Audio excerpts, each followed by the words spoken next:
Hello everyone! I'm Lost, and there is even more information about the DLC in article form.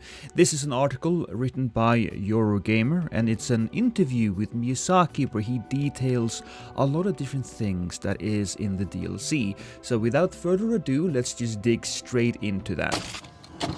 Okay, so I lied. There will be a little bit more ado. After recording this, I found several other articles talking about Shadow of the Erdtree. There is some new information here, but it's mostly centered around Miquella, the story, and how the boss Mesmer will fit into the Elden Ring universe. And you're probably better off going to a lore-centric YouTuber for that type of stuff, but there was one piece of information that I found really fascinating that I thought I should share with you guys, and that was when Miyazaki was asked whether or not there will be more DLC or an Elden Ring sequel, Elden Ring 2, and Miyazaki said that he's not ruling it out. There is currently no plans for any more DLC or a sequel, but he's not ruling it out. There might be more. But it's important to understand, he said this about Dark Souls as well, and we never really got any more Dark Souls stuff. So, now back to the article. The first thing that he talks about here is George R.R. Martin's involvement, and he essentially says that it's the same as it was with the base game. He hasn't contributed anything new to the DLC, they are just continuing to expand on the base that he gave them. That's all there is to say about that. The next thing they touch upon, I think, is a rather interesting one. It says here that ideas for the DLC began to form around the end of Elden Ring's development, as there was remaining ideas that were clearly not going to fit in and would make more sense as DLC. Development then began around the time updates and patches for the base game had begun to settle down. Does that mean that they didn't do any development for the first year that the game was out? Maybe it was just planning. Maybe they were focusing on Armored Core. This is a little sad for me to hear, honestly, because that kind of implies that the DLC might not be as big as first thought. But we'll have to wait and see. So what can we expect from Shadow of the Erdtree? Compared to previous games, Miyazaki said that the DLC is our largest expansion to date in terms of overall volume, so that's very nice to hear.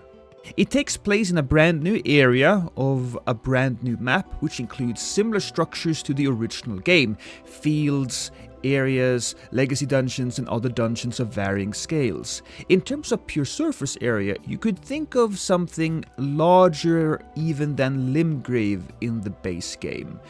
That is interesting though. It's larger than Limgrave. Again, that's not as big as I wanted it. Honestly, with 2 years, I would imagine it would be at least half the size of the original game. But I also suppose that the amount of density here is also very important, and we don't know if they are going to implement new stuff in existing areas yet. FromSoft has also developed its approach to field design. Previously, the divide between field and dungeon areas was quite distinct. This time, we wanted to go more in depth and bring a denser and richer level design. I just said that! Which brings these types of layouts together a little bit more seamlessly, said Miyazaki. There, of course, will be large open areas. There, of course, will be legacy dungeons, but we'll also experimented with something a little bit more in between these, as well to bring a more diverse gameplay experience. And you know me, I am a PvPer, I'm an invader, and this actually sounds really good to me, because a more hybrid approach to these types of areas would create more interesting areas to fight in. The landscape might be more diverse, geometry more exciting. In Elden Ring now, while I do love to invade, there are certain areas where basically you just walk up straight into a flat field, there is nothing interesting, and it's just you and your opponent. Which, don't get me wrong, I don't hate that, but at the same time, I feel like that approach is like playing Super Smash Bros., but only playing on Final Destination. Sure, it will give you a good sense of who the better player is, but it's not the most fun version of the game. Further, there will be over 10 new boss fights. That's a solid amount of boss fights. Let's see, if we count the original boss fights, the Legacy Dungeon ones, there are 1, 2, 3, 4, 5, 6, 7, 8, 9, 10, 11, 12, 13, 14, 15. So there's 15 main bosses, and we're talking like Godfrey, Blessidusax, Fire Giant, Renala, and so forth and so on. Now granted, there may be lower level boss fights here as well. You could take into consideration the Dragon Kin Soldier, for example, or the Red Wolf of Radigan.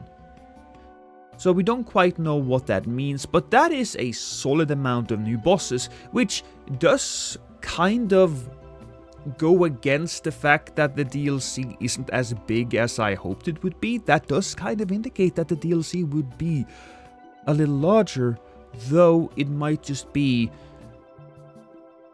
that the bosses are more condensed and that the areas might not be as large, but we might get more bosses versus area surface. Look, we'll just continue here.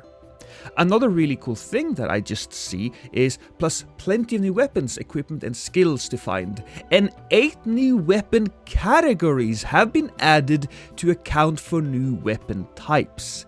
This sounds incredibly exciting, because we get new weapon types. One of the new weapon types that I think we have all seen would be the triple kick. We will be doing Elden Kung Fu in this, and I'm super excited as an invader. Will it be great for invasions? I don't know, I don't care. I just want to kick people in the face. I suppose that says something about me.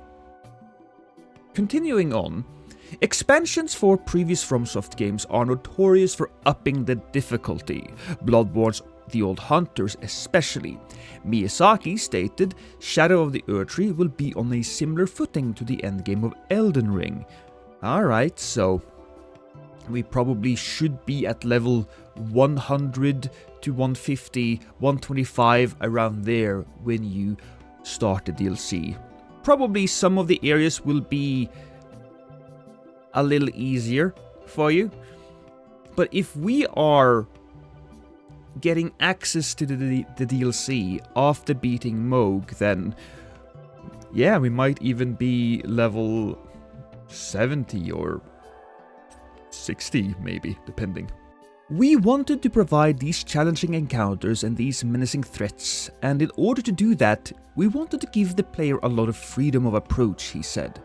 We wanted them to feel free in how they choose and when they choose to approach and tackle these hardships. Miyazaki specifically mentioned the infamous Melania boss fight, an extremely tough yet optional battle, so players who look for that sort of challenge in our game will find that challenge on equal footing in the DLC as well, he said. A new element of progression unique to this DLC area has also been implemented, which further heightens player freedom to walk away, level up and come back later. That's interesting, right? A new element of progression unique to this DLC area? What could that possibly mean? Judging from the trailer, as many suspected, Shadow of the Erdtree will follow the story of Mikla, Melania's brother. I presume you too are keen to know just what kind Mikla is doing here, says the narrator. But is Mikla truly that kind? I suppose this is down to your perspective, really. Mikla has certain plans that might clash with another person's certain plans. So, will we be getting a different ending to the DLC? Optional endings here, or will we get a special rune that we can then later use when killing the Elden Beast? Probably, honestly, if I was going to bet, probably.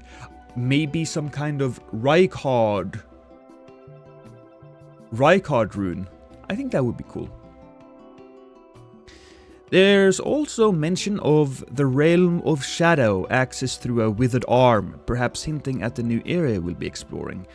I'm not entirely certain what they mean by that. Isn't that just the beginning? Isn't that just obvious that we enter the DLC through the arm? Am I stupid? Am I missing something? Is he missing something? It's a little bit of an obvious thing to write down, so I feel like I might be missing something. Further, we see a variety of new environments, haunted grasslands, fiery cavern, mystical ruins, as well as a magnificent new bosses. The bosses do look magnificent. And one thing that I want to mention is that I really look forward to what I assume to be the sleeping swamp. A swamp that you can fall asleep in. That would be amazing to invade, because it is super annoying to invade in the Lake of Rot because you'll eventually die. But the sleeping swamp, it is a danger, especially for the players and the invaders, because if you fall asleep, you're vulnerable for a moment. But it isn't constantly draining your health, which, you know, is fine. And then they talk a little bit about more poison swamps, and yeah, Miyazaki, he does love his poison swamps. And that's it for the Eurogamer article.